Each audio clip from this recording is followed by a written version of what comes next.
Stem और root की morphology में तीन मेजर डिफरेंस हैं। सबसे पहला है इनकी डेवलपमेंट में। स्टेम डेवलप करती है ग्रोइंग एम्ब्रियो के प्लूम्यूल पार्ट से, जबकि रूट डेवलप करती है ग्रोइंग एम्ब्रियो के रेडिकल पार्ट से।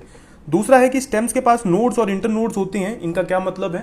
स्टेम का वो पार्ट जहां से लीफ अराइज करे उसको हम नोड कहते हैं, और दो नोड के बीच की जगह को हम इंटरनोड कहते हैं। तो ये याद कर लेना कि stems have nodes and internodes, जबकि रूट्स के पास ऐसी कोई नोड्स और इंटरनोड्स नहीं होती। तीसरा पॉइंट है कि स्टेम के पास बड्स होती हैं, चाहे वो टर्मिनल बड हो या एक्सिलरी बड हो। अब इन दोनों बड्स में क्या डिफरेंस होता है ये हम डिस्कस करते हैं।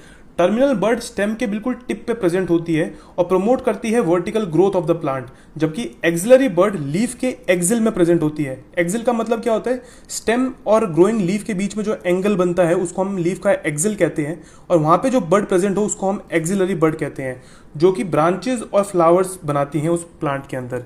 एनसीईआरटी की स्टेटमेंट तीनों याद रख लेना कि स्टेम डेवलप करेगी plumule of the embryo of a germinating seed में से।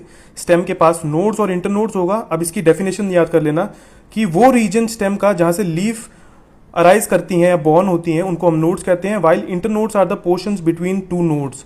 और ये कि the stem bears buds which may be terminal और एक्सिलरी।